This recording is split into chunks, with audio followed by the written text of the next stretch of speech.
Voilà la suite de nos révisions sur la multiplication. On s'est intéressé dans le montage précédent à revoir la distributivité simple. Maintenant, nous allons revoir la distributivité double. Pourquoi est-elle double? D'abord, tout simplement parce que nous avons la présence d'un produit entre deux parenthèses. Or, ces deux parenthèses sont constituées de binômes. C'est bien une distributivité double. Comment procéder? Toujours par ordre. Premièrement, nous allons distribuer le premier terme de la première parenthèse sur le premier terme de la seconde parenthèse. Alors, moins 3y carré fois moins 2, au niveau du coefficient, cela va me donner 6. Au niveau de la partie littérale, y carré. Moins 3y carré fois moins y carré, au niveau du coefficient, attention au signe, ça va devenir plus 3. Quant à la partie littérale, produit de puissance de même base, y carré fois y carré, cela me donne y4. On va opérer la même chose sur le deuxième terme, c'est-à-dire que dans un premier temps, le plus 7 va être distribué sur le moins 2. Plus 7 fois moins 2 me donne moins 14. Et puis ensuite, le plus 7 sera distribué sur le moins y carré. Au niveau du nouveau coefficient de ce produit, il s'agira de moins 7. Sa partie littérale sera constituée de y carré. Reste maintenant à remplir l'objectif du calcul littéral qui est de donner l'expression la plus réduite possible de ce polynôme qui manipule la variable, la lettre y. Alors vous le savez, maintenant on est capable d'ordonner le polynôme. Quel est le monôme doté de la variable ayant l'exposant le plus grand? Il s'agit d'abord de 3y exposant 4. Oui, mais regardez un petit peu de plus près. J'observe que 6y carré est un monôme semblable à moins 7y carré. Je n'ai pas dit égaux, j'ai dit semblable, ce qui veut dire qu'ils partagent exactement la même partie littérale. Donc, c'est la bonne occasion pour revoir l'addition de termes littéraux, à savoir que je ne peux les additionner, je ne peux les associer qu'à partir du moment où ils ont la même partie littérale. Or, c'est le cas ici. Comment vais-je procéder? Eh bien, je pique les coefficients de ces deux monômes semblables, à savoir 6 et moins 7. 6 moins 7 me donne moins 1. Le nouveau coefficient du monôme en y carré sera moins 1 y carré. Oui, mais moins 1 y carré, ça ne s'écrit pas. On écrira plutôt moins y carré. Reste à placer le dernier terme de ce polynôme qui sera moins 14. Si je dois qualifier ce type de résultat, il s'agit de trois termes, c'est donc un trinôme en y. Il est du degré 4, ceci m'est indiqué par le monôme que j'ai placé en tête de peloton, puisqu'il est doté de la variable ayant l'exposant le plus grand. Est-il complet maintenant? Regardons ça d'un petit peu plus près. Il est incomplet, pourquoi? Bien, regardez. Je démarre ma suite de 1 décroissante avec 4 et je passe de 4 à 2. Il me manque donc le degré 3. Ensuite, je passe de 2 à quoi?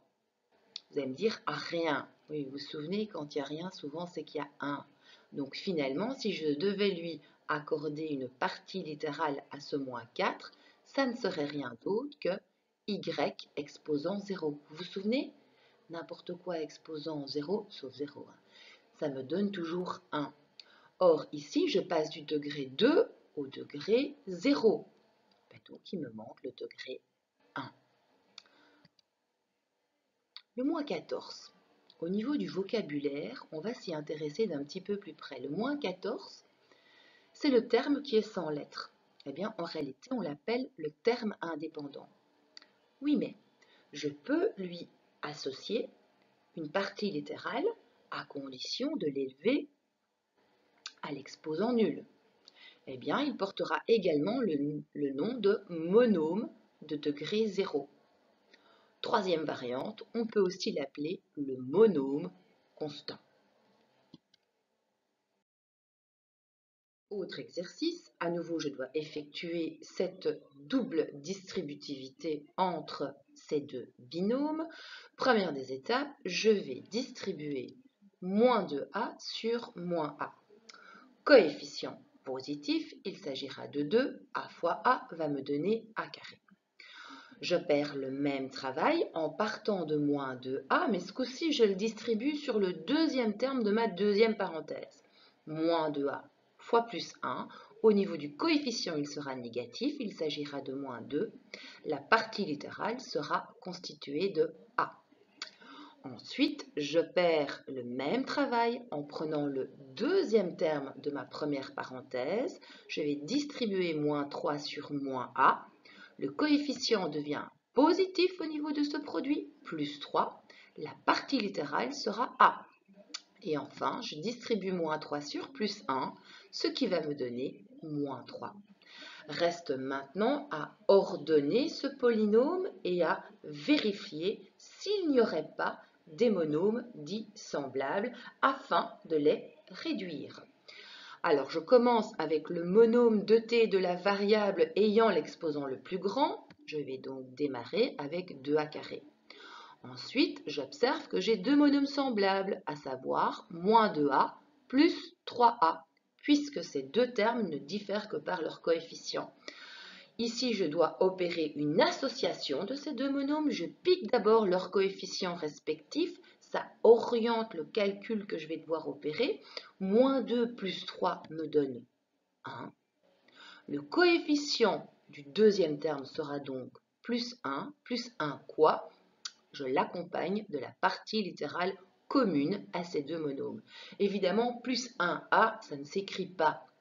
Vous êtes censé savoir que lorsqu'il n'y a pas de coefficient, c'est que se cache le chiffre 1. Je clôture ce trinôme avec mon terme indépendant, le monôme de degré 0, à savoir moins 3. Si je devais analyser cette réponse, il s'agit d'un trinôme en A.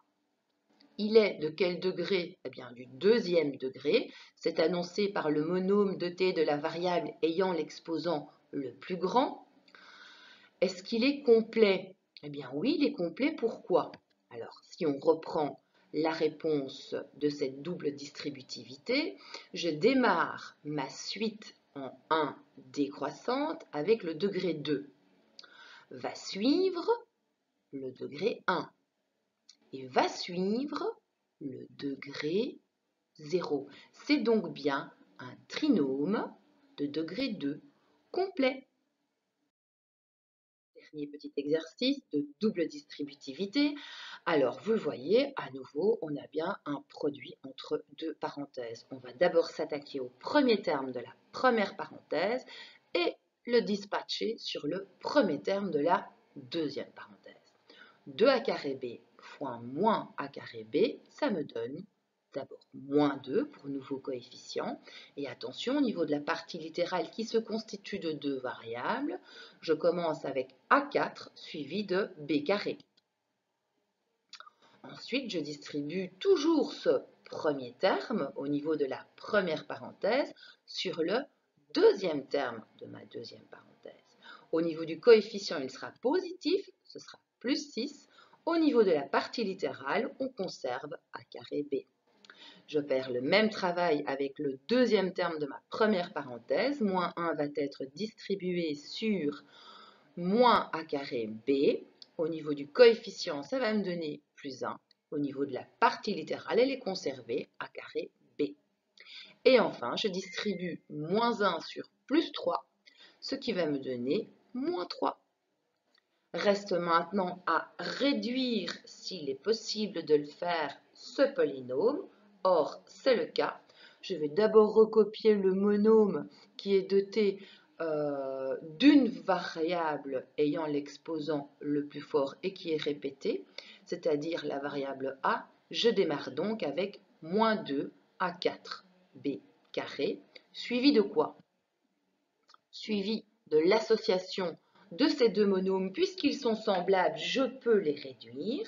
Je vais donc opérer d'abord la somme de leurs coefficients, 6 plus 1, ce qui me donne 7, et je n'oublie pas de l'accompagner de la partie littérale qui était commune, à savoir a carré b.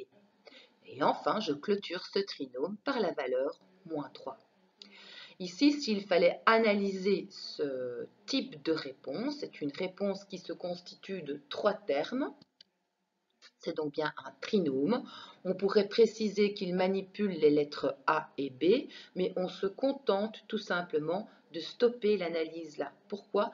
Parce qu'on manipule deux variables, donc il ne sert pas à grand chose d'aller tenter d'identifier le degré, si ce n'est peut-être en précisant qu'on l'a ordonné par rapport à la variable